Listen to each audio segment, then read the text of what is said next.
नमस्कार, बहुत बहुत स्वागत। मैं हूं आपके साथ ऋतु ज्ञानवानी। आप देख रहे हैं न्यूज़ 18 का डिजिटल प्लेटफॉर्म। बांग्लादेश में हिंसा के बीच भारत और बांग्लादेश के सेना प्रमुख सीधे संपर्क में हैं। बांग्लादेश के सेना प्रमुख ने भारतीय ठिकानों की सुरक्षा का भरोसा भी दिया है। शरीफ उस्मान हादी की मौत के बाद देश में आगजनी और तोड़फोड़ बढ़ी है। भारत ने ढाका सरकार से भारतीय मिशनों और अल्पसंख्यकों की सुरक्षा सुनिश्चित करने को कहा है। बांग्लादेश में जारी हिंसा और अस्थिरता के बीच भारत ने स्थिति पर कड़ी नजर भी बना ली है।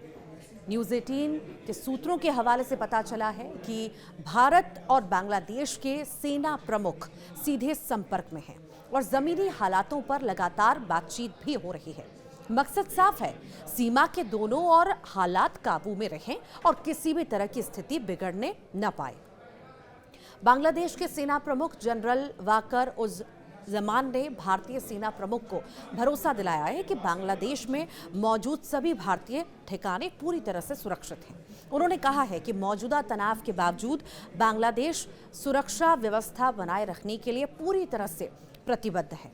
दरअसल बांग्लादेश में हालात उस वक्त और बिगड़ गए जब भारत विरोधी कट्टरपंथी नेता शरीफ उस्मान हादी की मौत हो गई। हादी को ढाका में गोली मारी गई थी और इलाज के लिए सिंगापुर ले जाया गया था, जहां पर गुरुवार को मौत हो गई। वो जुलाई विद्रोह का प्रमुख चेहरा था और अंतरिम सरकार के खिलाफ प्रदर्शनकारियों के लिए एक बड़ा प्रतीक बन चुका था। हादी की मौत के बाद हिंसा लगातार बढ़ती चली गई।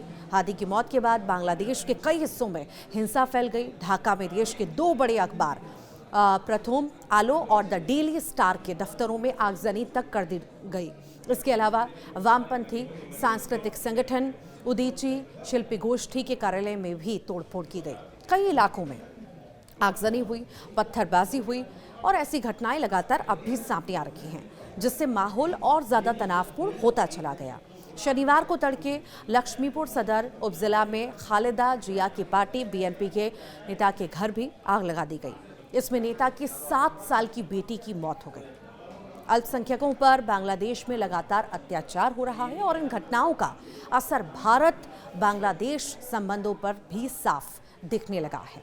मोहम्मद यूनुस के नेतृत्व वाली अंतरिम सरकार के सत्ता में आने के बाद भारत लगातार बांग्लादेश में अल्पसंख्यकों, खासकर हिंदुओं पर हो रहे हमलों को लेकर चिंतित है। गुरुवार को एक हिंदू युवक को बांग्लादेश में इस निंदा के आरोप में पहले मार दिया गया, फिर उसे पेड़ से बांधकर जला दिया गया। इस मामले में अब सामने आ रहा है कि युवक को झूठे आरोप में फंसाया गया। पुलिस ने उसे हिरासत में लिया था, लेकिन बाद में उसे भीड़ के हवाले कर दिया गया। बांग्लादेश के राजदूत को अब तलब भी किया गया था।